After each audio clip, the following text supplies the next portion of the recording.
Number ward की सरोज को labour pain शुरू हो गया क्या? जी हाँ डॉक्टर, उसकी नॉर्मल डिलीवरी हो जाएगी। नहीं नहीं नहीं, ये नॉर्मल नहीं होनी चाहिए, सिजेरियन ही होनी चाहिए। अगर नॉर्मल डिलीवरी हो गई तो पेशेंट 2 दिन में घर चला जाएगा। अगर हम ऑपरेशन करेंगे तो पेशेंट को 15,000 और देने पड़ेंगे और 10 दिन का बेड रेस्ट भी करना पड़ेगा। जल्दी से फॉर्म भरवा लो और पैसे कैश काउंटर पर जमा करने को कहो और उसे ऑपरेशन के लिए रेडी करो। डॉक्टर।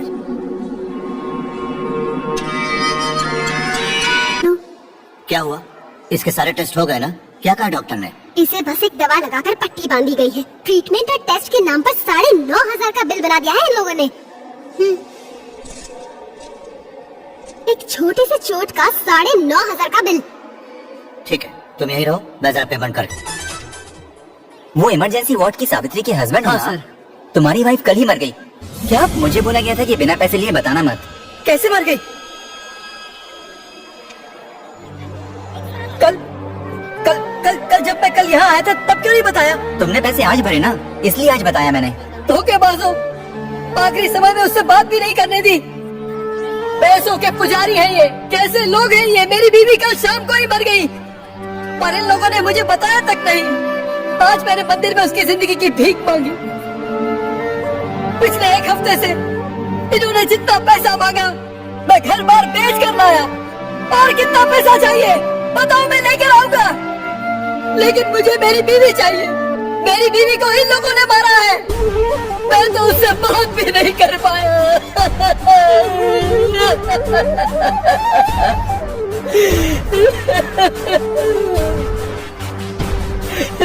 रोना धोना बंद कर, ये सब तो चलता है। अगर औकात नहीं तो सरकारी अस्पताल में क्यों नहीं गया? तुम बच्चों के साथ घर जाओ, मैं सरकारी अस्पताल को कराता हूँ। क्यों? तुम बस घर जाओ। तो भगवान की तरह आया है। हमारे पास तो इनके अंतिम क्रिया के भी पैसे नहीं है। माता जी आप बिल्कुल मत घबराइए, मैं सब देख लूंगा। मेरी 2 जवान बेटियां हैं, अब उनकी पढ़ाई और शादी का क्या होगा? माँ जी आपको यहाँ सिग्नेचर करनी होगी। आपको लिखना आता है ना? हाँ लिखना आता तो यहाँ साइन करो।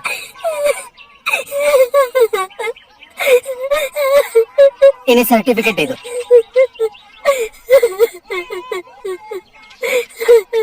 माँ जी ये डेथ सर्टिफिकेट है। इनकी मौत सुबह 7:40 को हुई है। इसे दिखाओगी तो मुर्दा घाट वाले इसे जला देंगे, समझ गए? ये मुझे दे दो। ये लो।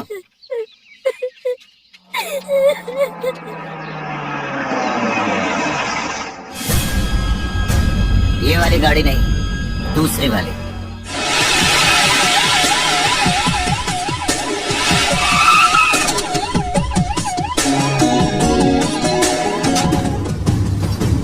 सर इमरजेंसी वार्ड किधर है? आगे जाके राइट। चल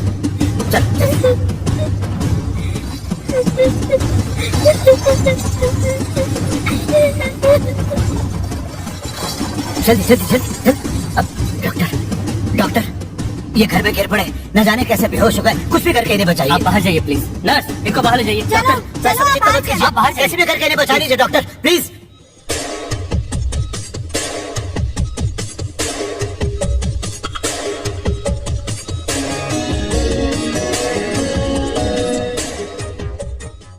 ये तो मर चुका है। मेरे ख्याल से यहाँ लाते वक्त मरा होगा। अब क्या करें? सिर्फ हम जानते हैं कि ये मर चुका है। इसके रिश्तेदार तो बस यही समझते हैं कि गिरकर बेहोश हो गया है। इसका ट्रीटमेंट चालू रखते हैं। सीरियस केस कहकर इसका ट्रीटमेंट तो हम दिन भर चला ही सकते हैं। क्या कहते हैं? बिल्कुल सही कह रहे हो तुम। हम एक काम करते हैं, इसे वेंटिलेटर पर रख देते हैं। उनका ट्रीटमेंट चल रहा है, घबराइए नहीं, हम उन्हें बचा लेंगे। अरे कैसे बचाएंगे? माताजी आप धीरज रखिए, ये कैसे भी करके उन्हें बचा लेंगे। देखिए इनकी ट्रीटमेंट पर काफी खर्च होगा, आप उठा पाएंगे ना? कोई बात नहीं डॉक्टर साहब, मैं पानी की तरह पैसा बांध दूंगा। तो आप काउंटर पे 50,000 रूपए जमा करवा दीजिए जी, तभी एडमिशन प्रोसेस पूरा होगा। जरा जल्दी कीजिए। हाँ। खर्च किए हैं, आप बैलेंस के 2 लाख और भर दीजिए और इनकी बॉडी को घर ले जाइए। अब तो बॉडी यहाँ से तभी बाहर जाएगी जब आप 20 लाख रुपए देंगे। व्हाट? हम क्यों देंगे? कहा जाता है कि डॉक्टर और वकील से कभी झूठ नहीं बोलना चाहिए, लेकिन एक बात हमें आपसे जरूर छुपानी चाहिए कि आप पैसे की चिंता ना करें, बस मरीज को बचा लें, क्योंकि ये सुनते ही आपके कान खड़े हो जाते हैं। नहीं समझे? उस मरीज का गवर्नमेंट हॉस्पिटल ने ये डेथ सर्टिफिकेट बना कर दिया, फिर भी 8 घंटे से आप लोग उसका यहाँ इलाज कर रहे हैं। इस बात का सबूत है ये रसीद है।